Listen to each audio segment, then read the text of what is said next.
This is a story that I absolutely love. It's a story about Jesus, taking 5 loaves of bread and 2 fish and feeding 5,000 people with it. To some people, this is a story about a miracle. To me, this is a lesson. It's a lesson about business, about money, and about plain old common sense. So there are 5,000 plus people in this story, and they are all very, very hungry. They've got nothing to eat. The disciples go to Jesus and they tell him to send the people away. Master, send the people away so that then they can go to the villages and farms around here and find food and lodging.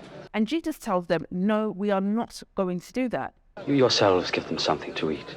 And then they tell Jesus, well, there's no food here, but there is a boy who has 5 loaves of bread and 2 fish. But all we have are 5 loaves and 2 fish. So he's told them to bring the fish and the bread to him, and also to go away and to split the 5,000 people into groups of 50. The story tells us that he multiplies the bread and the fish, and it was distributed amongst these groups of people, and when they had all eaten, there was even more to go around. So what's the lesson? Lesson 1, what you're looking for is always where you are. You're always a few connections away from what you really need. The fish and the bread, if you notice, it was in the crowd.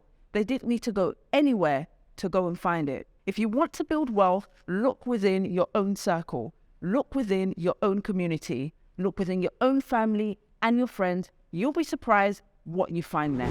Lesson 2, do not be afraid of risk. Imagine if the boy in the story decided that he was not going to invest in bread and his fish. He would have certainly gotten hungry. He would have eaten, finished his bread, finished his fish, and he would have ended up as hungry as everyone else around him.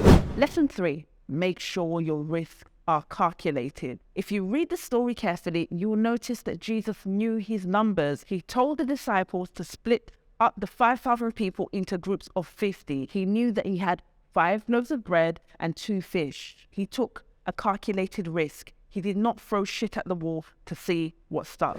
Lesson 4, teamwork makes the dream work. So play your position. You may not always be in a position where you're the one with the bread. You may be the guy who has the smarts to multiply the bread. You may be the connector, the guy who brings the guy with the bread to the table. You may even be the guy with the bread, but you cannot multiply it if you keep it all to yourself. So you have to distribute it. Always be intentional about adding value. Be intentional about investing your time and your skills into your community, into your business, into your family, and even into your circle of friends.